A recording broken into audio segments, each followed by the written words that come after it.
Hey everybody, welcome back to the Modern Customer Podcast. I'm your host, Blake Morgan. Today my guest is Salima Popatia. She is the Chief Digital Officer for Orveon Global.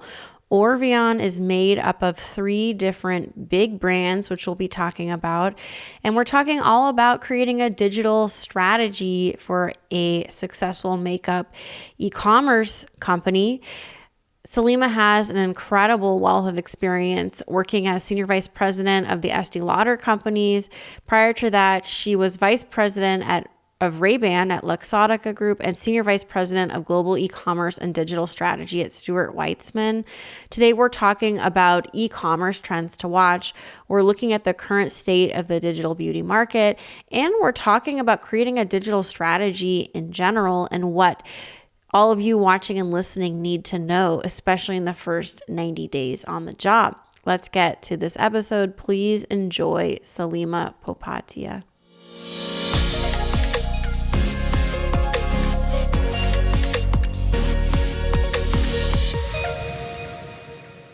Salima, welcome to the Modern Customer Podcast. Are you in New York City today?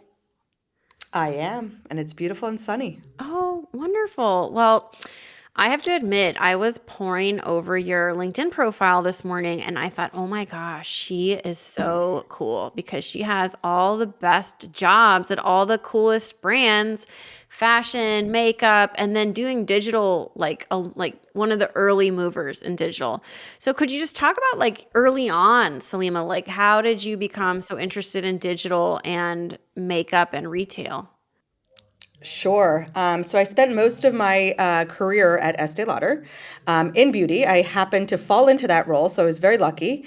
And so that allowed me to go into this role. But I really started in kind of the guts of marketing and digital marketing with a catalog company. So that was really the foundational pieces that led me. Actually, luckily, into beauty. So I kind of fell into it and spent the last portion of my career there. So there has been so much disruption in beauty for so many reasons in the last 20 years. I spent a lot of time, to be honest, studying Sephora and just understanding like what's happening with customer experience and digital and makeup.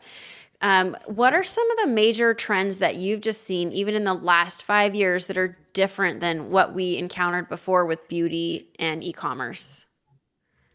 So it's been a wild ride since COVID. I would say that, and I think that's probably the most interesting experience. So I'm going to back up a little bit. I started in beauty in 2004, and beauty has been at the forefront of digital, of technology, and kind of leading, which is kind of weird. Most people didn't believe that women would buy makeup online without having to touch and feel it. And did we prove them wrong? We'll buy it anywhere, everywhere. And then when COVID hit, it was a really interesting time because the digital acceleration was exponential. I remember sitting there and thinking, wow, we're having holiday every day. And it was part of this acceleration and allowing consumers to access the brands in a very different way, right? And so we saw this adaption of the consumer of technology in a way that we'd never seen before. Things like live chat, videos, live shopping became so important to brands, and I think that was the most significant change that we saw in COVID, which means a lot of opportunities for a brand to do storytelling and how they embrace digital. Now, when we fast forward after COVID, and a lot of analysts said, oh, it's going to be dead for digital now. Everyone's going back to brick and mortar. And there's all of these things that were stated that actually haven't come true. We're seeing that the consumer loves beauty even more. We're seeing an acceleration of beauty and continues to have an acceleration. And it's both in store and online. And I think that's a lot of the experiences that the beauty companies are driving now that have continued to set consumer expectations or surprise and delight them to set the bar higher and higher. So you are the Chief Digital Officer for Orveon Global, which for our audience that don't know, there's a couple brands in there. I think firstly, it would be interesting to hear what you did in your first 90 days to get your arms around this new role and how to even get started, because it seems like a lot of what you're doing, even where you're working, it's new. Yes. So it is I'm very lucky to have this role and I'm very excited by this role. I'm challenged every day and it is really rewarding. When I first started, and it's really interesting to be in a startup that has a collective of these three beautiful brands, Bare Mineral, Laura Mercier, and Buxom, that are legacy heritage brands. These aren't startups in that they have to establish, they're very well established. They have large customer following, large customer base. So it's this weird juxtaposition of you're in a startup with a lot of assets and a lot of brand love and legacy and history. So the first thing that we had to really do was reset the technology of the brands, and that to me was the most exciting challenge in my career. In most of the companies I've worked with, you're stuck with legacy systems. You're stuck with, legacy platforms. You don't have the agility or the flexibility to change any of that. And here, I come in and they're like, you could change everything. We're starting afresh. And that is beautiful, especially in the world right now where consumers want to have things personalized and want to have better experiences, and all of that is driven by data. And that means that the data has to be accessible and be analyzed, but only to get the insights that make it more relevant for the consumer so that you can improve that experience, but that you can touch the consumer as fast as possible. And so it's been an exciting journey. I've been here for 9 months and we have launched two of our brands on a new platform. And you'll see that the experience is far greater and far more high touch and really personalized. And so we're really excited. We're just scratching the surface of this journey.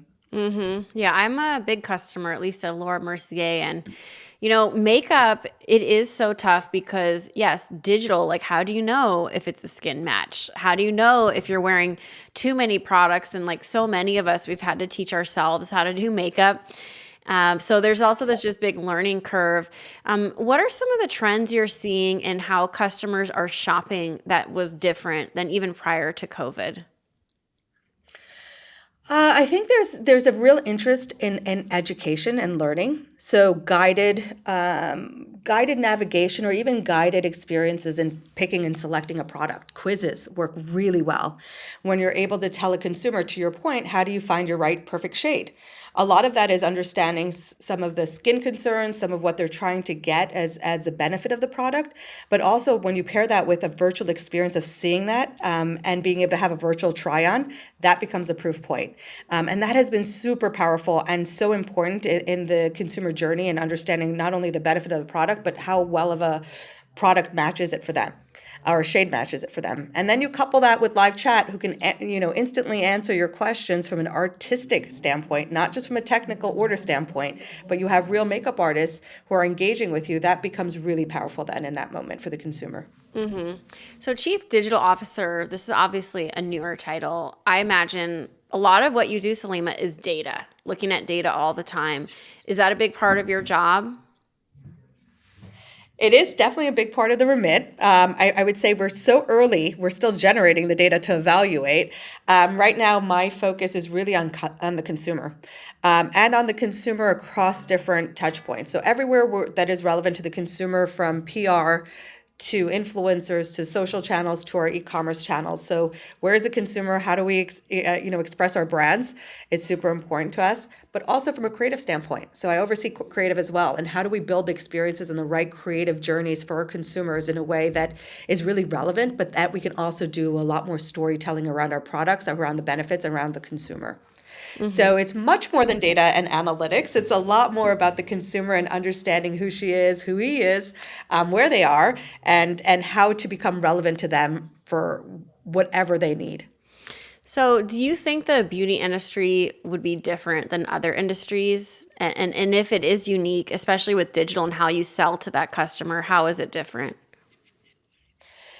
So I think it's really different because it is really about expression, self-expression, and I think that's why it has such a high rate of adaptation and growth, and it will continue to drive its success. So if you think about beauty, it's an attainable luxury. It's so easy, and that's why it's so instantaneous. And when you see something you like or a shade you like, it's so kind of this real gratification to just get it right away, and which is why digital has been so successful in meeting the needs of consumers. I think we'll continue to see that, and I think that's the real kind of difference. So while it has adjacency to fashion and trend, what it is empowering. to the moment and however that consumer feels and how they want to transform themselves in that moment. Do you think that it's still a good industry to be in, given how saturated and crowded the industry is with so many brands and choices? That's a great question. I think for a consumer, it's great. I think the consumers love the options, and for a brand, it makes us have to be very choiceful in how we play, where to play, and I think that's important, and I think it's great because it brings an authenticity that is minimum requirement in order for us to have meaningful relationships with the consumer. And in that kind of industry, then the consumer wins, right? So there was a stat a long time ago that beauty is a very promiscuous category, and a woman has 7 different products, 7 different brands in her makeup bag. And I thought that was really funny, and it continues. And if you look in your makeup bag, open it up now, and you look, and I have like 10 or 15, because you see these things, or your friend tells you, or your sister tells you, and you automatically just buy it, because there's that trust factor. That is the beauty of beauty, and that's kind of why it's always going to be fun. It's always going to have a lot of entrants in it. I think there's a lot of diversity elements now that play to that. Obviously I have my background is I'm Indian, so I obviously have different skin concerns than everybody else, and I have these followers or these influencers that I follow, and it's because they have the same kind of dark circles that I'm always trying to get rid of, and I'm trying to find the next product that's going to work for that, and that really resonates for me, and that makes the storytelling that they tell really important, but also the products that they show me really meaningful in a different way. So I think that's what's made beauty so special, is that there's always room for the next brand or the next idea. Salima, you mentioned earlier in the interview you were talking about omnichannel and that you're in charge of all the touch points. And I know I'm jumping around a little bit, but I can't not ask you this because I'm sure my audience want to know, like, how do you decide what channels to be and how you measure if it's a successful launch on that channel? Great question. And we're resetting a lot of these brands and where to play and how to win. And so much right now is about testing, learning what works, what doesn't work. There's obviously the tried and true channel for us, having a one-to-one relationship with our consumers is super important. So how we do that through email and text is definitely important, and through our loyalty program.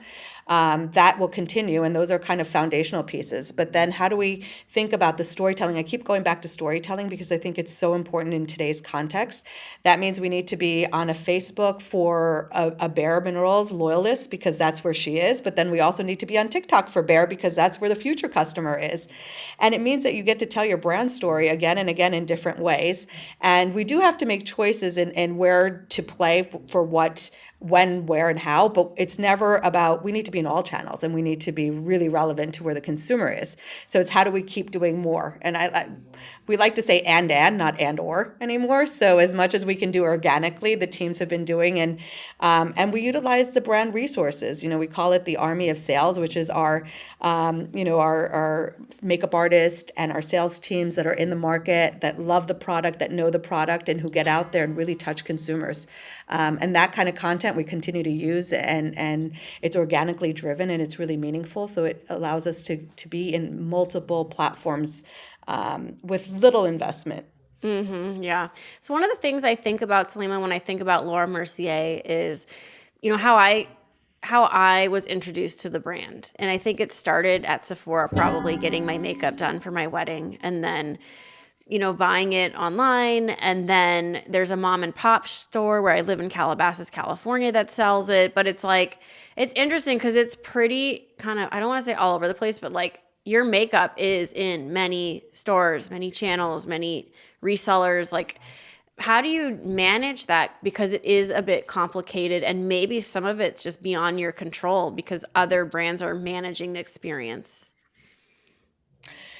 For sure. And I think the one thing that's super important is when you have these brands, that they have a brand authority and they sit in the position that they do, and they are loved for a specific reason. A lot of the distribution strategy is really much tied to the brand equity and where the brands feel it resonates to be in and sell in what formats. my role is to make sure that we do the storytelling in a way that when they see the brand in whatever channel, that they have an emotional connection to the brand. And for me, it's more important to drive that consistent messaging versus control where they can buy the brand. It's so much more important to us for us to use our brand.com not just as a sales channel, as the education channel, as a way for consumers to get information, as a way for them to interact with the brand, the quizzes, the tutorials, the videos, to be able to understand more about the brand. And then accessibility to the product just makes it even better for us, to get into the purse of that person, of that consumer. So for me, it's less about where we sell and much more about how we sell and making sure that there's consistency and authority in the way we go to market. Yeah, because once you are one of the 7 makeup brands in a person's makeup bag, like you're probably there for, I don't know, 5 to 10 years Ever. before you get kicked out. I mean, I don't want to keep finding new powder and like the primer that I buy from Laura Mercier. Like for a lot of people, it just feels like I need to be able to depend on that and that my skin will look good for this YouTube interview that I'm doing with you. And so, yeah, it's just how do you get in and then create a loyal customer? Let's talk about you and just like your chief digital officer and what that title means to you and like how much you network with other chief digital officers. I mean, there aren't that many of you for the big brands, it seems to me. So just tell us about you Yeah. and this role and like, what does it mean to you? Sure. And again, I'm going to go back to when we started, we're a startup, but we're a startup of these big brands that have established presence, have established consumer bases. But it very much feels like a startup.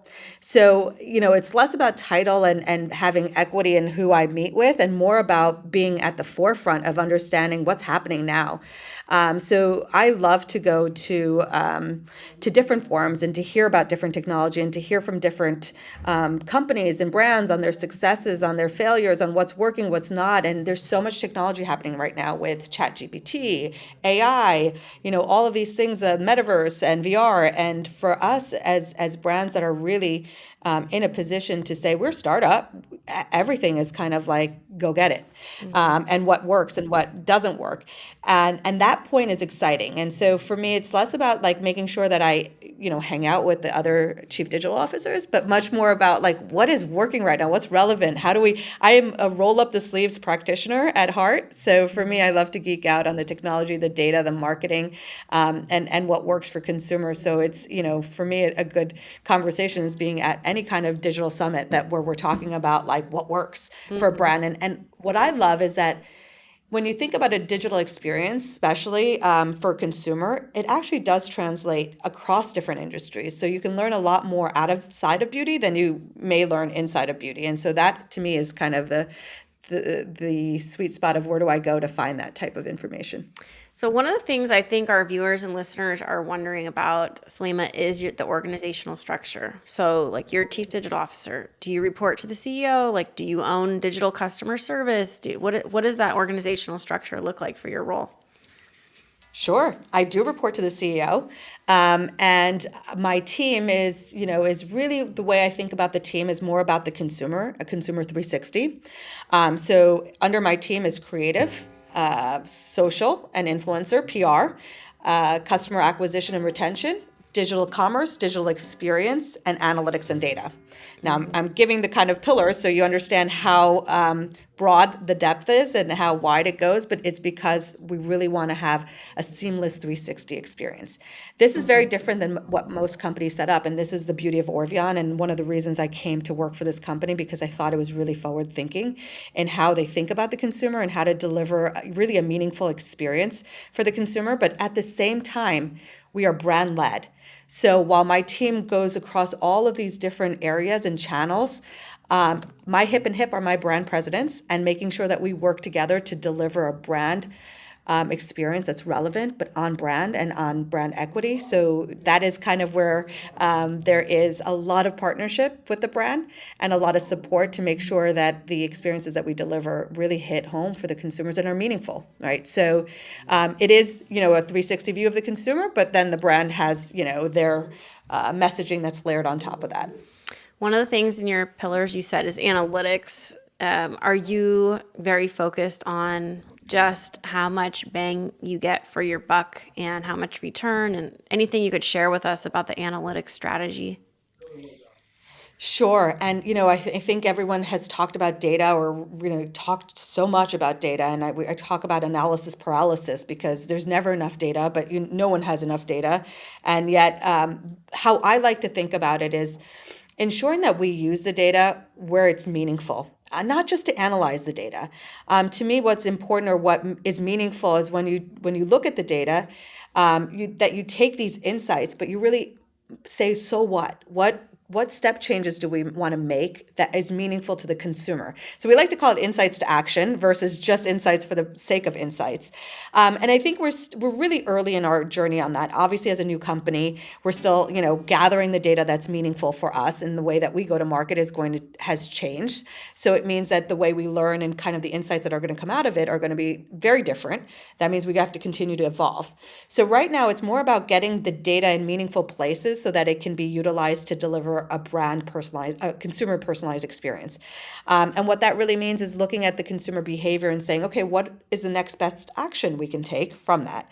If somebody takes a quiz and decides to quit mid-quiz, can we send them an email and say, hey, did that quiz not help you? Can we get you in touch with one of our live artists? Can she help you with selecting a shade? So it's those kind of moments that become more meaningful to the consumer, because it's really like rooted in how do we help you versus how do we use the data to service something else. And it's also around education and making sure that there's an understanding of the brand. So those two pillars are really super important. And right now we're just very early in the journey. So last question before we get into the fun rapid fire. A lot of companies are using live chat, but as a customer, the difference between talking to a bot, which doesn't really answer your question, and then talking to a person that literally is like texting with you that actually has the power to do something to help you or teach you. Can you just talk about what the live chat contact center looks like? Is it people? And how much return are you getting from that? And anything you want to share with my audience about it? 100%. And I couldn't agree with you more. And that is kind of the discipline I live with. When you want to talk about artistry and this technique, that is so important. And there's no bot that can do it right. So you will get live people. That is one of our biggest initiatives that we're going to continue to look at and grow, to ensure that we have the people available, the artists available to speak with consumers when they're ready to speak. So as much as we can tailor that, we are. We really use bots only for order tech. When people don't want to actually speak to anyone, you just want to know where your order is. You just want to know what's happening. How fast will it be there? Those are places where technology come in really handy, and we just need to get you the information as fast as possible. In the other times, we really want to have meaningful relationships. So we're looking at how do we expand messaging to concierge service, to live chat. Not always does somebody want to have a live chat experience. Sometimes they just want to have a friend in their pocketbook that they can chat back and forth with without having any live session or a video session. So it's really about what is meaningful and how do we make it as available as possible. So a lot more to come there. I would say stay tuned, especially for Laura Mercier, because we have a lot coming around the concierge servicing model. And would the customer find that on the app or website, or how do they find that live chat from Laura Mercier? Yep. They will find it on the website, and live chat is always available on the website. But as we roll out a concierge service, that will really be part of our loyalty service, that will be more accessible and really kind of on demand and on the go in your pocket anytime you want her. So that's kind of how I'm giving it a tease right now, but hopefully it'll be launching very soon. But yes, that is going to be a special program that we're really excited to launch. But right now, live chat is available on the site.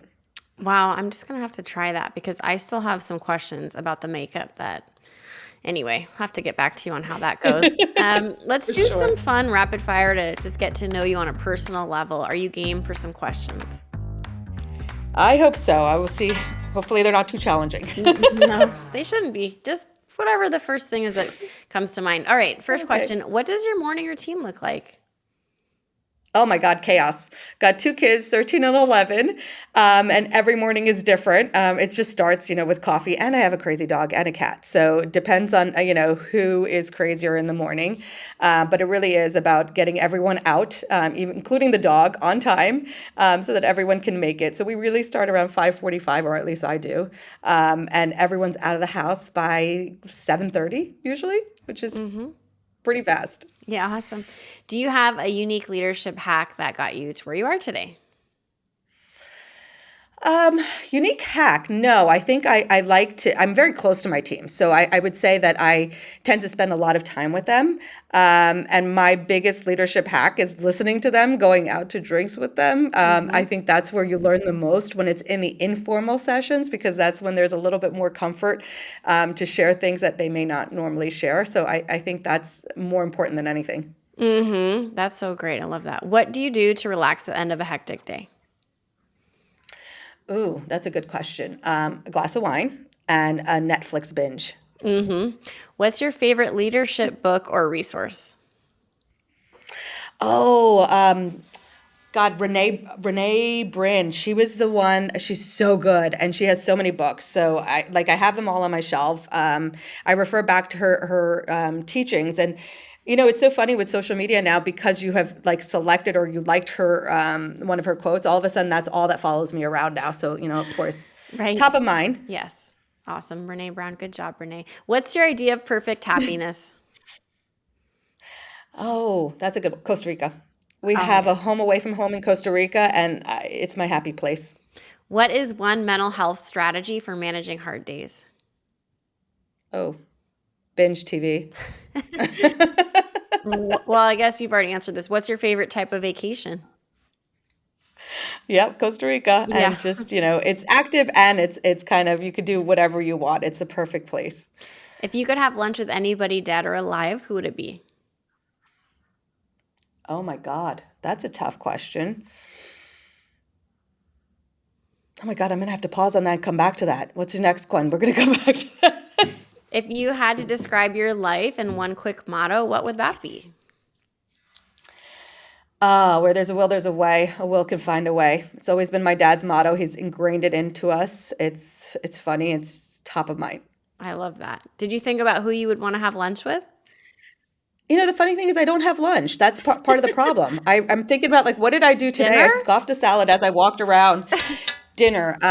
If I had to have dinner, you know, I I have to say again, I am more of a person of, like, that's not really moved by celebs or anyone that inspirational. I really like the people that have inspired me, empowered me. So most of the advocates that have been in my life, that's who I would want to have dinner with, because they have been so meaningful, and they're always a source of information. So if I could have all my mentors on a table together that would want to hang out with each other and me at the same time, that would be fantastic. That is a totally valid answer. If people want to sign up for some of these digital experiences, where can they go to do that, Salima? So on our brand site, you will be seeing a lot more coming. So continue to check back. Thebrand.com is our competitive advantage. It is where you'll see everything, and most importantly, where the brand will really drive an experience unlike any other. And it's not just about products, it's about how the videos, the storytelling, the artistry, and a lot of this is being layered on as we build it and send it out to the consumers. So, give us some time. It's coming, and it's going to be there in layers and layers, and more to come. All right. And so just to confirm, is that each brand's individual website, like lauramercier.com or? Correct. Sorry, yes. Okay, got It's it. lauramercier.com, bareminerals.com, and buxomcosmetics.com. Okay, amazing. Well, thank you for being here. I know you're super busy, so I really appreciate your time. And hopefully all of our audience will be running out to buy some makeup right now, or doing it on their phone, I guess, digitally. Fantastic. And thanks for Exactly. being here. Hopefully. Thank you for having me. I really appreciate it. All of you have been tuning in and watching the Modern Customer Podcast. Until next time.